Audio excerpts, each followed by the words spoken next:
Hey, good afternoon to you. It's 5:06 here, News Talk 105.9 WMAL, where we're making sense of the news. Coming up this hour, we are going to be joined by Joe Bastardi, a meteorologist at WeatherBell Analytics. Great guy. We're going to talk to him about what's going on with Hurricane Milton as it heads towards the country. All things are changing constantly right now, as they do with a hurricane. Right now, it's a Category 3, set to make landfall sometime very late tonight. Joe Bastardi joins us soon. You can join us at 888-630-9625, 888-630-WMAL. If we go back to 2021, you remember the disastrous withdrawal from Afghanistan that led to the loss of 13 American heroes, as well as the wounding of so many more. And at that time, Jen Psaki insisted that here in the United States, we'd be safe from any second-order effects from that. And here's what that sounded like. Inevitably, there may be a small handful, who are eventually deemed a security risk of some kind. What reassurances can you make about the screening process and the attempts to make sure that somebody like that doesn't make his or her way here? I can absolutely assure you that no one is coming into the United States of America who has not been through a thorough screening and background check process. That brings us to the news late yesterday. The FBI says it has foiled a terror plot set to take place inside the U.S. on Election Day. A criminal complaint just unsealed within the last 30 minutes says 27-year-old Nasir Tawhedi conspired with ISIS and obtained firearms and ammunition to conduct that attack in the name of the terrorist organization, ISIS. The Justice Department says he took steps to move his family overseas and acquire machine guns and ammunition. FBI Director Chris Wray says tonight, quote, this defendant, motivated by ISIS, allegedly conspired to commit a violent attack on Election Day here in our homeland. Terrorism is still the FBI's #1 priority, and we will use every resource to protect the American people. He came in the very month that Jen Psaki was insisting that wouldn't happen. Joining us now, Sean Davis, the CEO and co-founder of The Federalist, to react. Sean, good to have you back with us, sir. Thanks for having me. What do you make of this news? What should we make of it? I mean, we all knew this was going to happen. Anyone with a brain knew that when they started loading just any random Afghan with a pulse onto planes and shipping them over to America and giving them a special legal status, we all knew where this would lead, and we all said it at the time in August and September of 2021. Look, it's nice that you want to help people that helped out the U.S. That's great.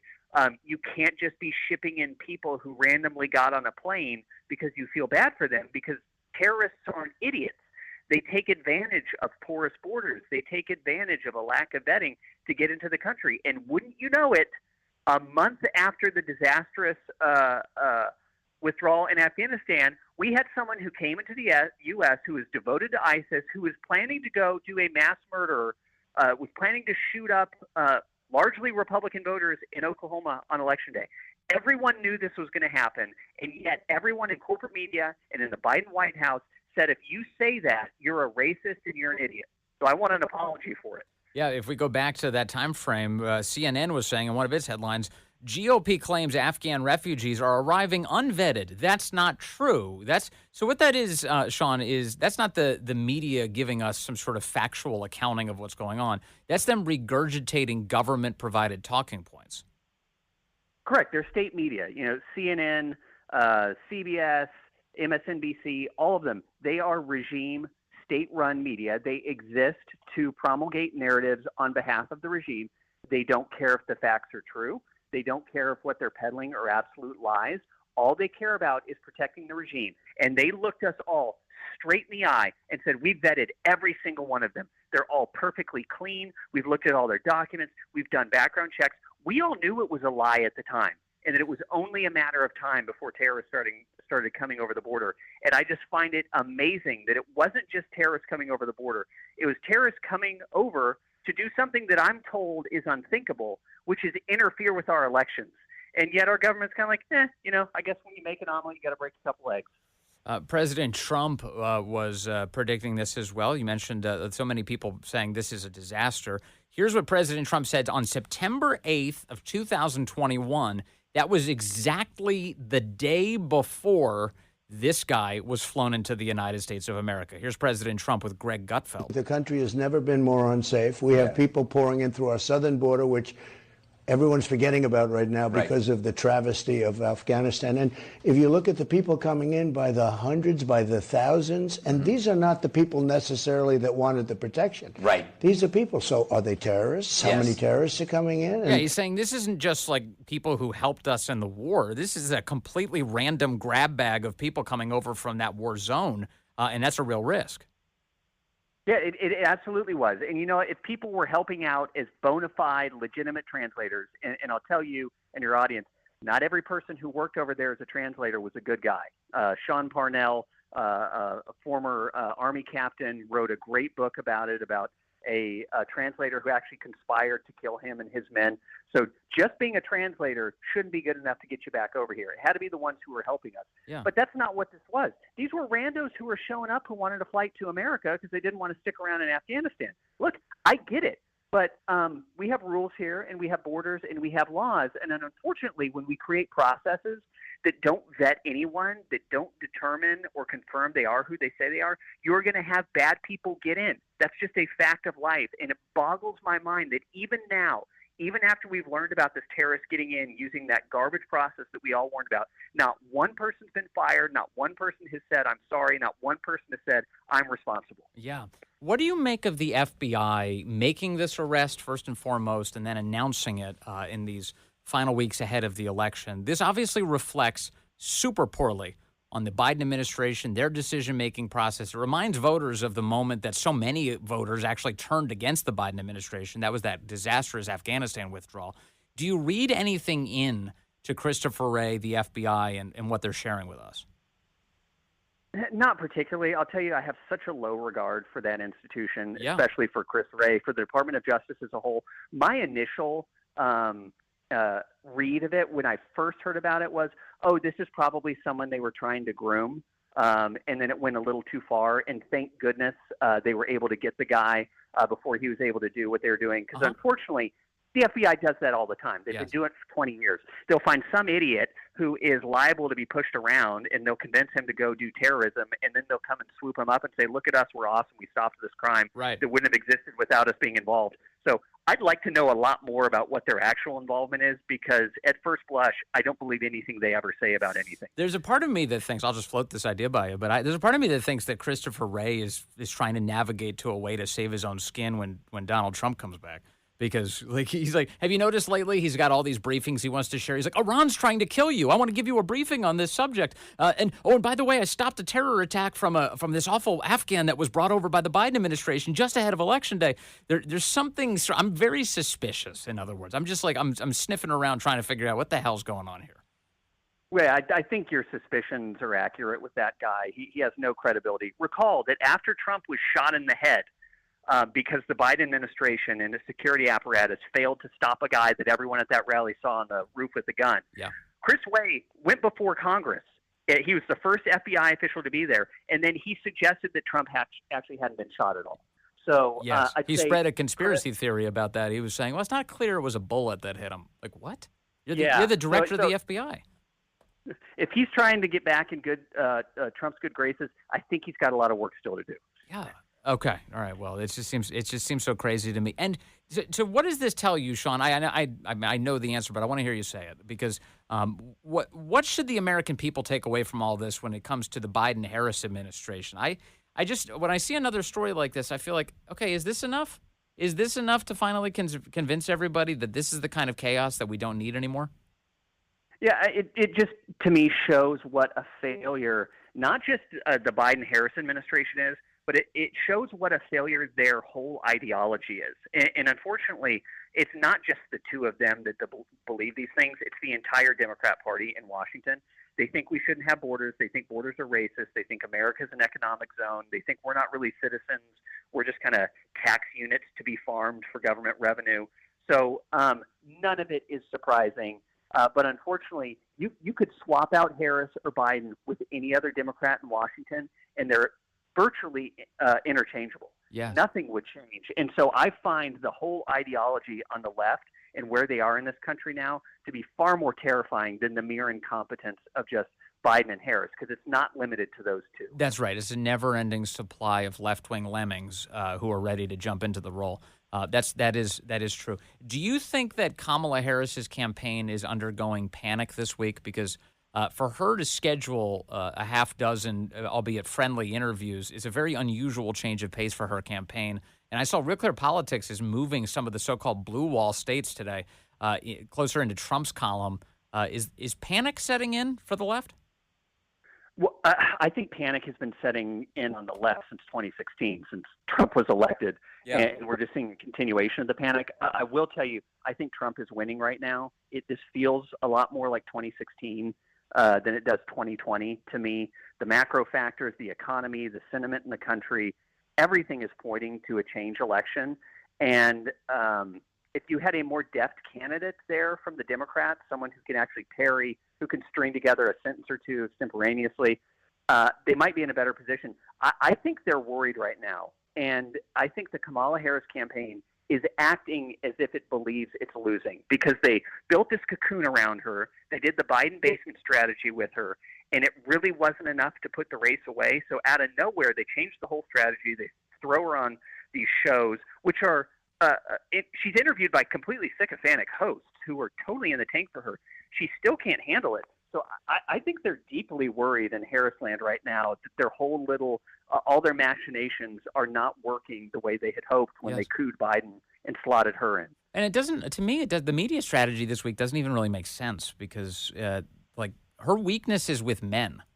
And I'm talking to men, and the over on NBC, Andrea Mitchell saying that you're a bigot. Obviously, you're a misogynist. She said white men and black men in particular, they've harbored misogyny, which is why they're having trouble adhering to Kamala Harris's campaign. But if her weakness is with men, why is she doing The View? Why is she doing Call Her Daddy, a podcast, a sex podcast for women? What is the media strategy here? It doesn't seem to make any sense.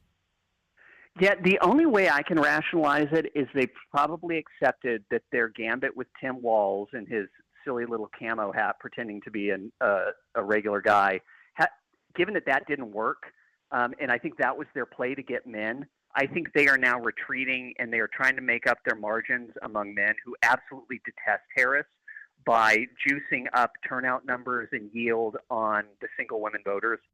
And I think that's what the media strategy is about. They're giving up on men. Okay. All right. Well, Sean Davis, thank you very much. Always appreciate your time and wisdom on so many subjects. Great to talk to you today, sir. Reason why you see Kamala Harris's campaign going on this media blitz is clearly they're seeing something in their polling, which is probably what we're seeing in our polling, that Kamala Harris is starting to drop off. And there are key groups they're looking saying Kamala Harris is not ready for prime time. And whether that be with younger men, whether that be with Latinos, whether that be with union workers, there are so many different groups that are looking and saying that. So what they're trying to do is change it up. They're trying to now, with only a month to go, try to reintroduce Kamala Harris to the American public. Here's the problem. About 3 months ago, Kamala Harris was widely viewed as the worst vice president in U.S. history. Then everyone got behind her as she pushed out Joe Biden. And now, as we head toward the final days here, when Kamala Harris does one of these interviews, like we saw with The View, asked a very simple question from Sunny Hostin, is there anything over the past 4 years that you would do different? And Kamala Harris thought about it for a moment and goes, no, nothing comes to mind. In other words, she has no intention of, quote, turning the page. That was Jason Miller with the Trump campaign over on Newsmax. Trump's out in Pennsylvania today in Scranton, and he's campaigning. He's been airing videos during the rally today, which these are great. One of them was he played an ad called "Kamala Harris doesn't give a frack about you." This is the ad. Kamala Harris pushed the far-left Green New Deal. That means huge new taxes, increased utility bills, and banning gas cars. That's why I am committed to passing a Green New Deal and finally putting an end to fracking once and for all. Mama Kamala just don't give a frack. Kamala's fracking ban would kill jobs and raise gas prices. Kamala doesn't give a frack about you. Only President Trump will bring back Trump's strong economy. I'm Donald J. Trump, and I approve this message. The ads are great. I think Trump must be more directly involved in them these days, or at least signing off, It may be. I don't really know their patterns with it there, but that other ad that they released where Kamala Harris is trying to do transgender operations, sex change operations on illegal aliens, And they say that Kamala Harris is for they, them. Donald Trump is for you. All-time great lines in political advertising. And then the other video that they're airing today, I can't air for you because there's too much cursing in it because President Trump is playing scenes from Full Metal Jacket. You remember Arlie Ermy as the drill instructor on Parris Island? Yeah, they're playing scenes from Full Metal Jacket. And they're saying the military then, and they would show the Arlie Ermy scene. And then they cut to the military now, and it's like drag queens and Admiral Rachel Levine, and it's just totally over the top. This guy, he's one of the most unique forces ever in American politics. We don't deserve him, but I'm glad we have him. All right. Hey, coming up, we'll talk about the weather. We've got this big storm coming in. Joe Bastardi, the meteorologist, is tracking it closely. He gives us his thoughts in a moment. Hey, good afternoon to you. Right now it's 5:35, News Talk 105.9 WMAL, where we're making sense of the news. You can join us at 888-630-9625, 888-630-WMAL. Hurricane Milton is making its final approach to Florida's Gulf Coast at the moment as a Category 3 storm expected to come in south of Tampa overnight tonight. What should we expect when it arrives? Joining us now to discuss is Joe Bastardi, a meteorologist at WeatherBell Analytics. He's on the phone. Joe, good to have you with us, sir. Well, it's nice to be here. This is my old stomping grounds. Years ago, I used to be the morning meteorologist at WMAL. So thank you for having me back. We were just talking about that here in studio, and I'm glad you're back with us here on the air today, sir. I must have said something obnoxious to get thrown off the air. I can't remember. Anyway. well, tell us some things about this storm today, now that we have you back. Well, first of all, WeatherBell for the last 13 years has pioneered something we call a power and impact scale, which takes into account the size of the storm. Size matters. And people get focused on the Saffir-Simpson scale, which is just a spot wind at the center of the storm. Yeah. For instance, a couple of days ago when this thing was cranking up at 160 miles an hour, 50 miles away, you didn't even have gale force winds. It would be like having a hurricane just east of Atlantic City, and Philadelphia is going, well, what the heck? There's no weather going on here. Right. But now it's becoming a much bigger storm. The energy is spreading out. So even if the hurricane is hitting, and we think it's coming up Tampa Bay, and we haven't really bought on the further south idea. I don't want to get into fights with the Hurricane Center, but looks like it's going to come in near Bradenton and come up at least the east side of Tampa Bay. And that shoves that storm surge in there. And you got to realize that the storm surge is like a big bulldozer in the water. It's pushing water out perpendicular from the storm center. So the water rises. Now you say, well, the wind is diminishing. It's not as strong at the center, right? But it's spreading out, right? So the stronger winds are spreading out. So they're still piling the water in. We saw a classic example of that with Katrina. Katrina was a Category 5. When it hit land, they had it classified as a Category 3, yet the surge was like a Category 5 surge because of the energy. The total energy of the storm, folks, is extremely important. That's why size matters. And a lot of these storms today, they're very strong at the center when they come ashore, but they're not nearly as big as some of the storms in the past. I try to show people at WeatherBell, of course, they're my subscribers, but people on Twitter. I put a picture of Carla on compared to even Helene, who was a pretty big storm.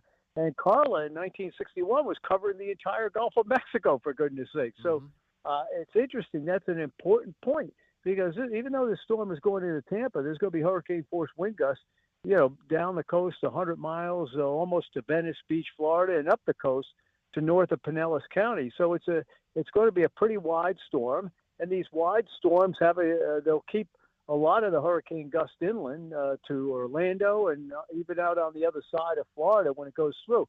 I expect a lot of mild to moderate damage in a lot of places. So it's a cumulative effect. It's sort of like being jabbed to death in a fight once you get inland. Now along the coast, it's more like haymakers are hitting you along the coast. But once you get inland, there's going to be plenty of damage in that I-4 corridor.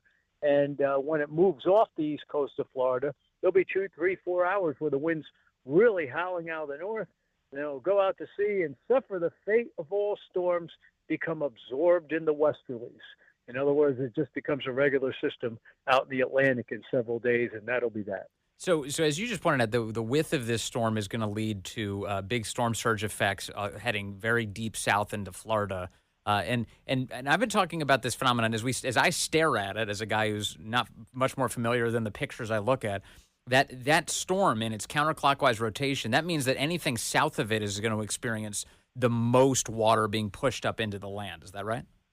Well, the place that's going to experience the most is where the storm hits perpendicular to the coast. See, that's why this is a lot different for Tampa than Charlie, Irma, and Ian. Remember, there's a bend on the Florida coast, and that deflected the storm surge that was coming from the south. Right here comes Ian and Irma and Charlie, and they're coming from the south.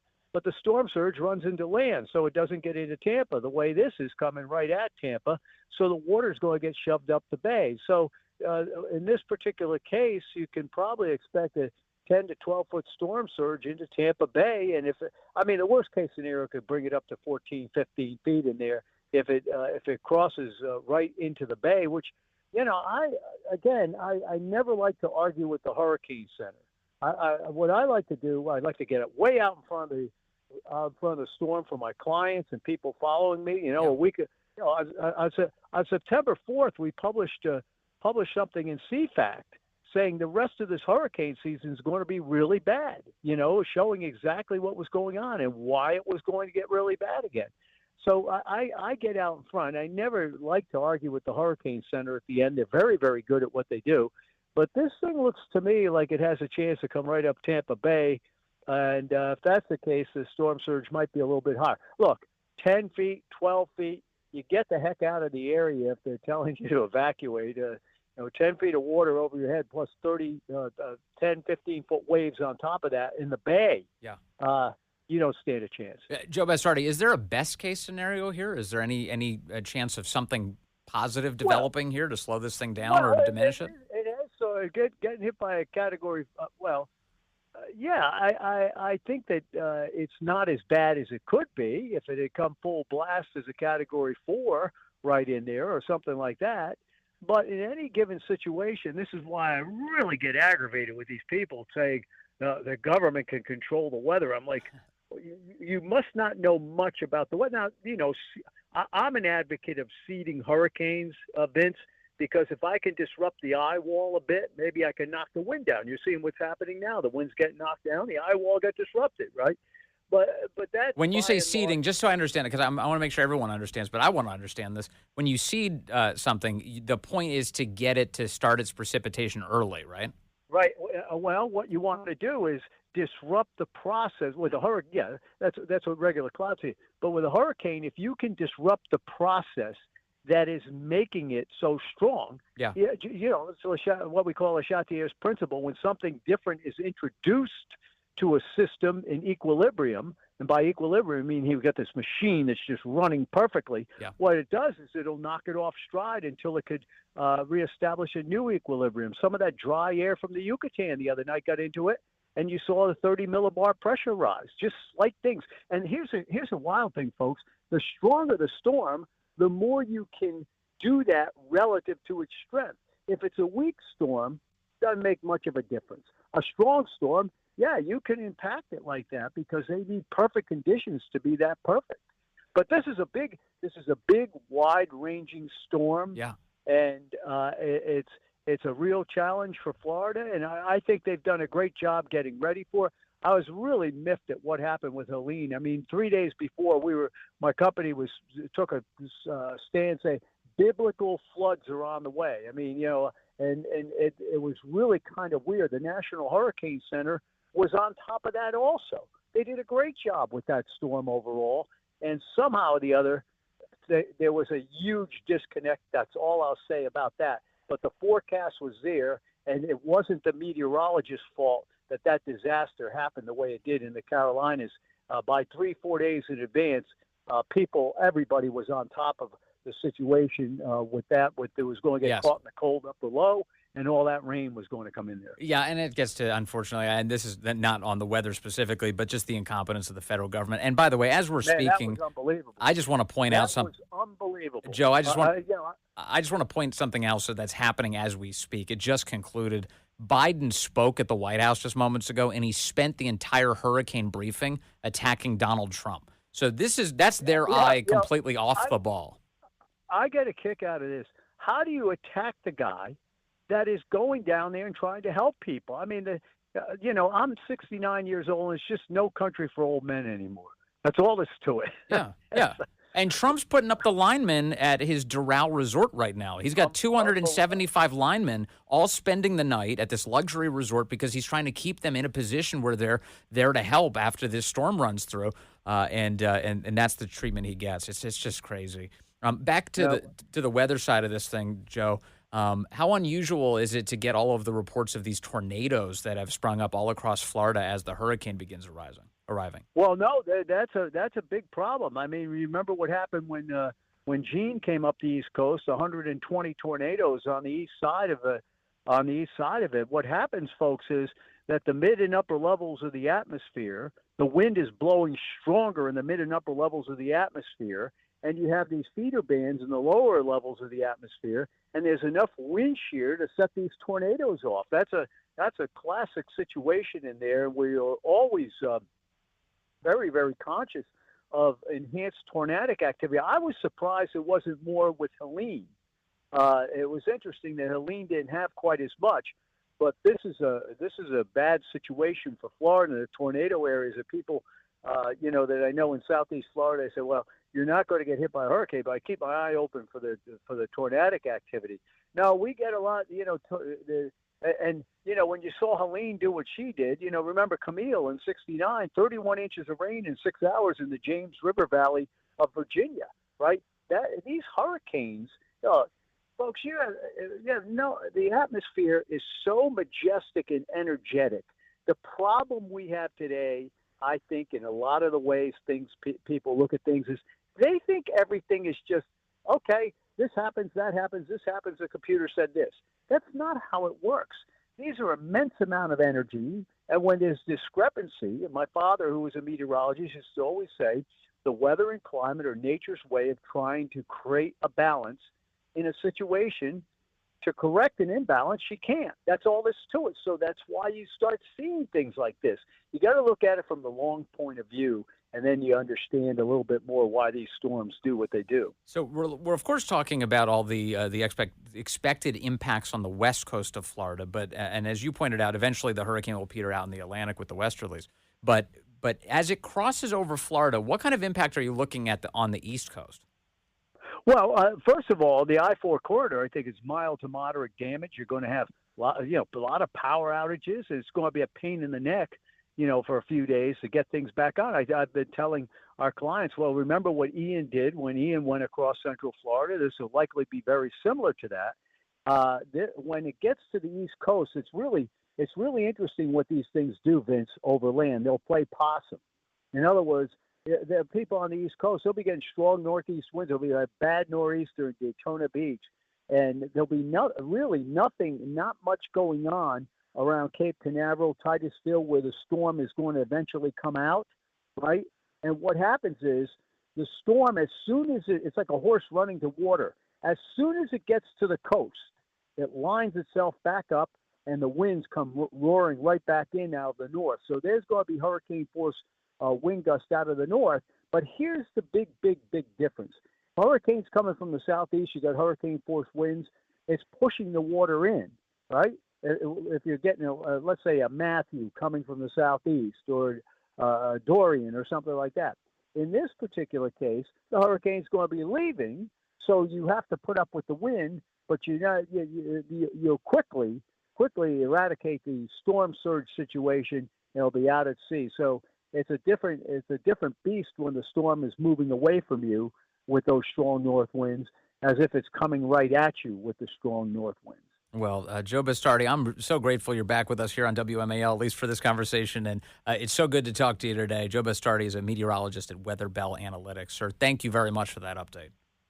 Well, it's my pleasure being on, and thank you so much for having me. Maybe we'll talk some other time if DC's getting a big snowstorm or something. I can't wait. I can't wait. Thank you, Joe. Nice to talk to you. All right. Hey, President Biden did, as I mentioned just moments ago, step up to the microphone. And here's what that sounded like as he decided to start spending the briefing attacking Trump. Former President Trump has led this onslaught of lies. Assertions have been made that property is being confiscated. That's simply not true. These scumbags are so brazen. They're choosing the middle of a deadly storm to wage their political war against Trump. It never stops. It will not stop unless you eject them. They're saying people impacted by these storms will receive $750 in cash and no more. That is simply not true either. They're saying that money needed for these crises are being diverted to migrants. What the heck are they talking about? Stop it. It's FEMA spending is what they're talking about. Outrageous. It's just not true. Now the claim FEMA has spent money on foreign nationals, illegals. I mean, just enough with the lies. It's time to go. This is the moment of crisis. This is the 3 a.m. phone call. This is the chaos, the pandemonium happening in the country to the American people. And our leaders are failing us. Failing. And he just did it just now. How about a little palate cleanser for you after listening to miserable old bitter Joe Biden?